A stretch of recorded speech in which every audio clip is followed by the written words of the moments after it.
So long, Jolly Boys. That was a great place to stay, but I'm headed into Botswana, my 21st country.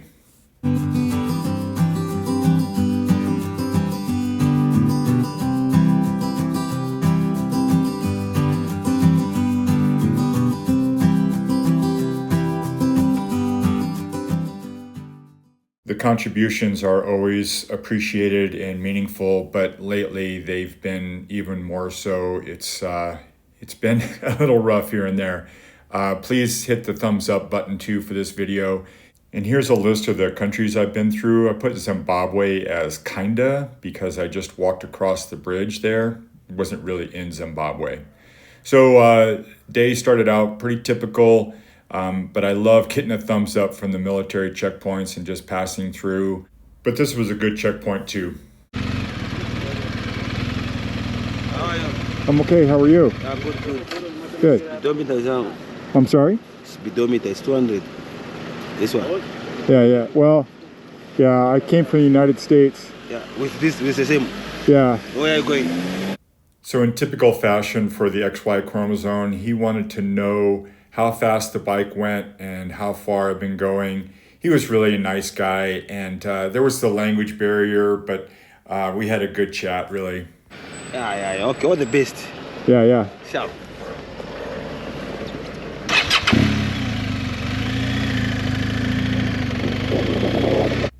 Here are some hard-working women and a hard-working dude. Yeah, I love those interactions. This type of interaction is not my favorite. Here's a money changer who was really looking to do business, I guess. 72. This is 1373. 1,573 kwacha. Yeah. Now That's you kwacha. see, boss, this is the internet rate. What's that? But this is the black market, you see? Yeah. Yeah. So you cannot use the same rate with the internet. So what are you going to give me? So listen. Google said the exchange rate was over 900. They wanted to give me 600. That was a no-brainer for me, and I ended up doing a lot better than that. Yeah, so that was stinky. But this is a very famous bridge. So that's Zimbabwe on the horizon there to the left. And if we look over here, that's Namibia on the horizon to the right. This is the Kazingula Bridge. This is the only place in the world where 4 countries meet. The bridge goes over the Zambezi River, which then empties into Victoria Falls and then the Indian Ocean. Botswana is directly ahead on the horizon, and the Chobe River is off to the right. I stole this photo off the internet, but it gives you a better idea of the geography. And this was very interesting to me. Hoof and mouth disease was very prevalent in Botswana, so they have these tire washing stations. Hi. Morning, sir. Do I need to check in anywhere? We start by disinfect our shoes here on that tray. My shoes? Yes. Then there's a mat where you have to go and clean your shoes as well. I go and stomp on that and then get back on the bike. We're going to encounter these more in the future too, so pretty wild. I like the public health initiatives. And this is more for livestock, but it helps people too. Hello. Hi, how are you? I'm well, how are you? I'm great. Good. Yes, can I see your passport? Certainly. And I believe this woman was a public health nurse and trying to determine my disease risk from the countries that I came from. And she was very patient and listened to where I was from and for how long and checked my temperature. Okay, let's check your body temperature. Okay. How many days are you going to spend in Botswana? Probably like a week. Okay. Alright. Thank you, travel safe. Thank you. Please. She was super kind, helpful, and very patient. I really appreciated that. And so I came over here to the vehicle inspection spot, and this guy was super helpful too. He's like, nope, you're not ready for here yet. You need to go over there, and they will take care of you. So again, no fixers here. I was so excited about that, just the dudes at the border trying to change money. But, and there was hardly anybody at the border. I was so shocked. It was so smooth and easy. Everyone was chill. This is the best border experience I have had yet. I moved through by myself very easily. So great. Thank you so much. Thank you. You have a great day. And the people on the Zambia side were nice, but the people on the Botswana side were like exceptionally friendly and like outgoing and asked questions and chatted, and it was really a treat. And especially after all the stinkiness I've had on the other borders, this border was just unbelievable, and why I'm spending so much time on it. There was, again, no fixers. It was very easy to navigate and self-explanatory, and what was confusing was easily explained by the people that were working there. It was such a treat. If all the borders were like this, it would be a much easier trip, that's for sure. So I got my carnet stamped and got everything taken care of and headed back out to a vehicle inspection. The guy must have been looking at it while I was inside, because he just signed my paper and sent me on my way. Then there was one last post that the police had to check out, and I give them my license plate number and registration and stuff, the little piece of paper that I wrote it on, and they confirmed that, and I was on my way, smooth and easy. Going from border to border in Europe was obviously easy, but this is the easiest other than that. Hello, Botswana! And just like that, I was in Botswana, my 21st country. Pretty exciting. And since that whole border crossing went so smooth and was so much faster than I anticipated, I was off to find my camp for the night. I reserved a campsite at this lodge. It was pretty affordable. I was very happy with the price. And yeah, I usually say 3 or 4 hours for a border crossing, and I think that one was right around an hour, maybe slightly less. So I stopped to get checked in, and then there were these two guys there, and they were asking about the bike, of course, and about the trip. So I'm doing my best to explain where I was going and what I've been up to.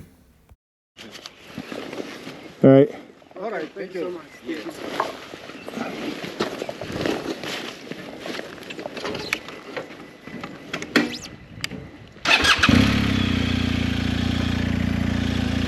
So fun chatting with people. I hope they enjoy it as much as I do. So I'm going back here. It's kind of back a ways, and there was this crazy tree, and I had to like stop and take some video of it. And it feels like lots of things are trying to kill you here. But look at the trunk of this tree. With the branches and everything have these nibbins that stick out. I think it's some kind of acacia. But look at this thing. Gosh, that is like vicious. And it's like that all the way up the trunk and then out the branches and everything. Insane. But so I get back to the campsite, and everyone was in a rooftop tent. I was the only one sleeping on the ground.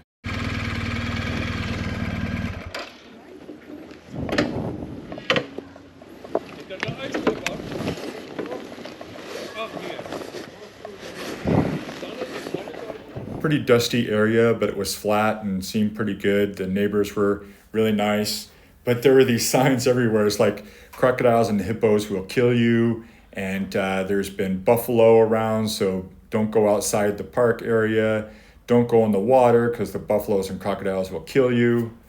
But two of the people I encountered in Livingston suggested doing the river cruise, so I checked and it was only $40. This is the Chobe river and separates Botswana and Namibia. And wow, what a treat. This was just insane. So many animals. We got so close to just so many incredible animals that you're going to see here. The elephants and the crocodiles and the buffalo were just amazing. I had just an incredible time.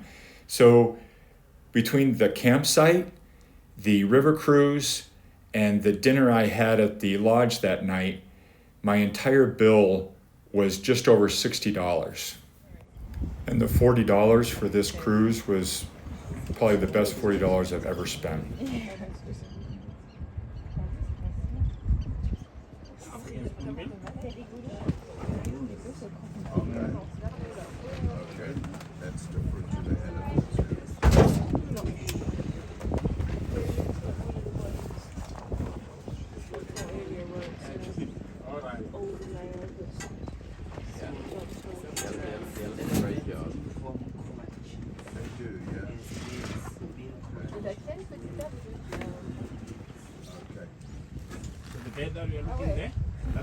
That elephant is washing the dirt off the roots of the grass before he eats it.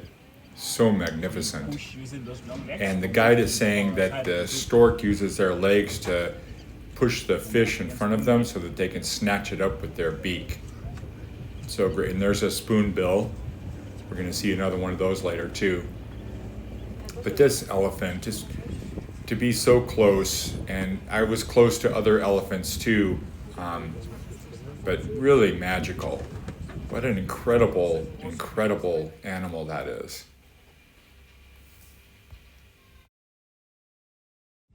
Because of experience. So you might come and join us on the boat.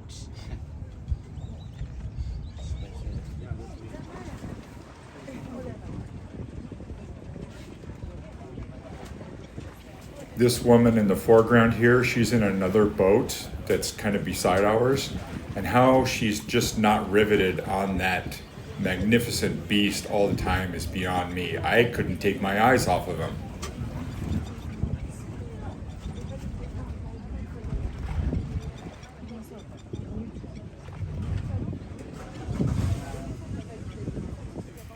And here's a baby monitor lizard we saw from the shore. He's probably around a meter long. We saw a lot of Nile crocodile, really remarkable beasts. And the education the guide provided was really astounding. They can get up to 20 feet long, and depending on the size of the meal that they have, they can go months without eating. They're amazing and terrifying.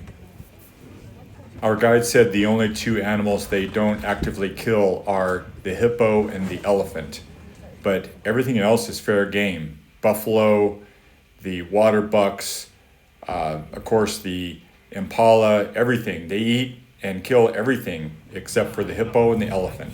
And look at this guy just slide into the water, and they would sink and float at will. It was pretty remarkable. What a terrifying creature. The only other reptile that's bigger is the saltwater crocodile in Australia. To get some energy from the sun. Now they didn't need energy from the sun. It's a sunlight. You put the boat about 8 centimeter tip, can cut crocodile in 2 hours. So in water, these guys they avoid each other. All good. We actually had two guides in the boat, and one of them was watching at all times so that they wouldn't hit any of the creatures like a partially submerged crocodile with the boat. Another big danger were submerged hippos that would come and sink the boat as well. So they were both watching all the time. Look at that. The way it turns, using the tail for balancing. So the guide got pretty excited when the crocodile did that maneuver with his tail.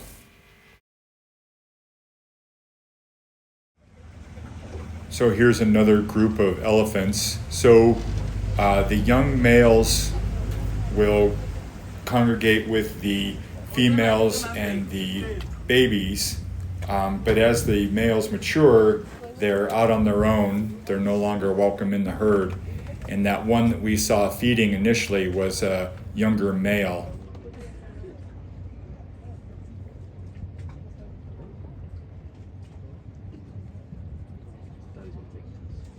Such an incredible gift to be out among them. They're just doing their own thing, living their life. This guy is all covered in mud, and they use that mud as sunscreen and also to help get parasites off of their skin. The mud dries on there. When they rub it off, it removes the parasites. But he's pretty plastered in mud, pretty cute.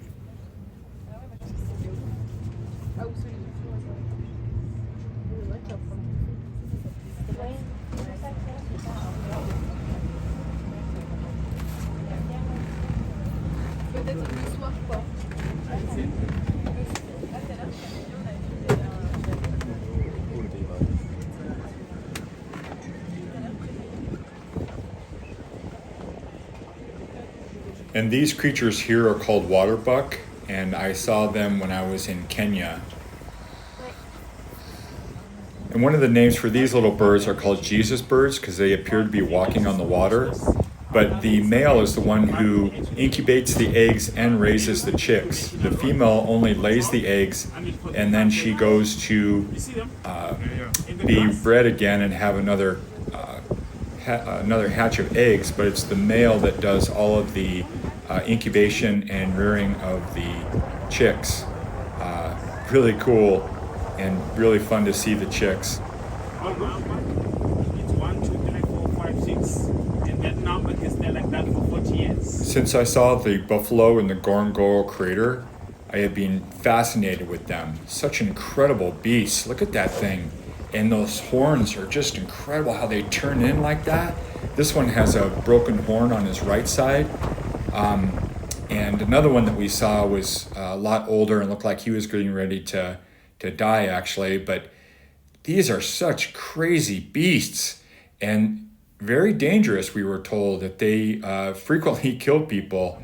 But what a creature. Look at that thing. And they're just massive. Yeah, and the crocodiles actually attack and eat these things. Amazing, right? That thing is like a freaking tank. And the crocodiles, when the buffalo goes to drink in the water, the crocodile leaps out of the water, grabs its face, and drags it into the water. Just remarkable.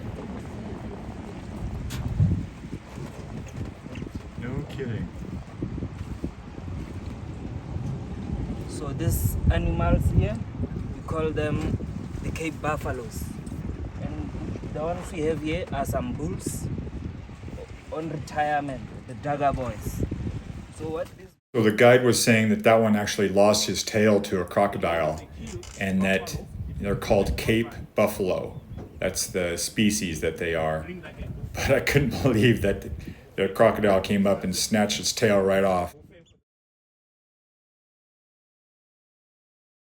One of our guides was saying too is as they get older, their hair falls out, so they cover themselves in mud too to protect them from the sun.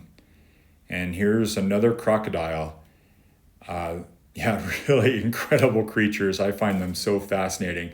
Terrifying, but fascinating. Yeah,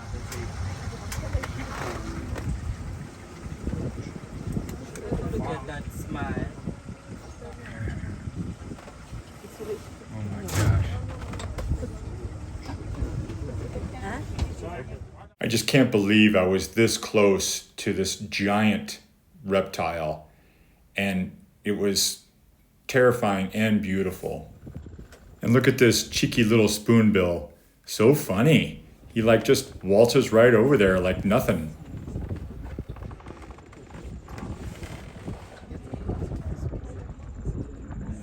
Oh, look at that giant killing machine. I don't care. I'm just gonna walk right by him. And just to prove a point, has to stop and scratch an itch on the way. Then one of our guides spotted this baby crocodile right by the boat. He was really close, like within 3 or 4 feet, and pretty well camouflaged. And crocodiles are cannibalistic and not parental. Once the eggs hatch, they don't have anything to do with them at all. So the babies are completely on their own.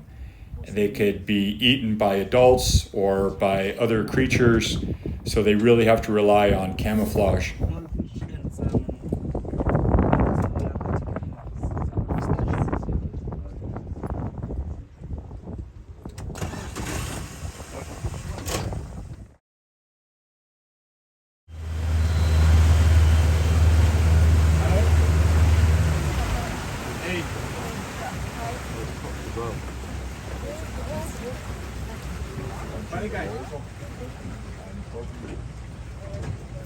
So the guide originally motored us over here to check out this other family of elephants, and then I saw this crocodile just laying there like it wasn't visible before, and then right next to him there was this dude, and again, so close. Look at the teeth and the eyes, and it's unbelievable. Look how close we are. It's so silly.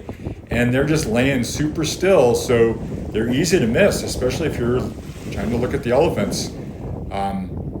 Yeah, I felt so blessed to get these photos. I mean, this is like National Geographic to me, right? Look at that, little baby elephant, and then we got to see the hippo. Such a treat to see this one walking around on the land and feeding and stuff, get this full view of their body.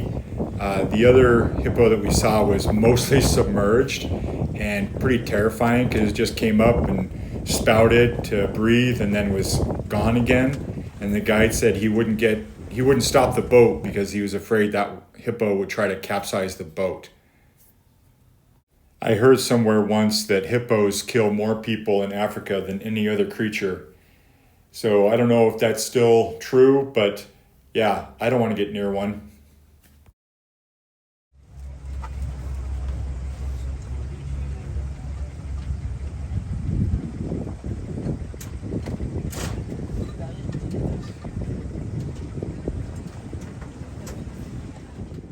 And look at this with the hippo and the elephants together. Is this not insane? I just can't believe I was here seeing this. So amazing. Yeah, I just blown away. What a gift. This was such an incredible trip. I'm so grateful I had the opportunity to do this.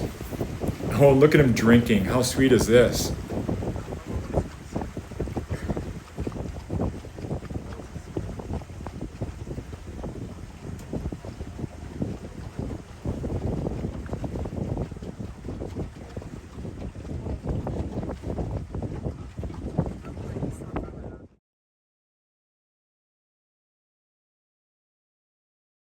Then I thought this was so typical. They're leaving, and then that little one's like, I need 2 more drinks. And then he like runs along behind him. Just like so funny, right? It's so typical. And then I saw this kingfisher, and there were several kingfishers, but it totally made me think of you, Denise. And then we were coming near the end of our trip, and this guide from another boat said that this tigerfish actually jumped into his boat while they were on their trip.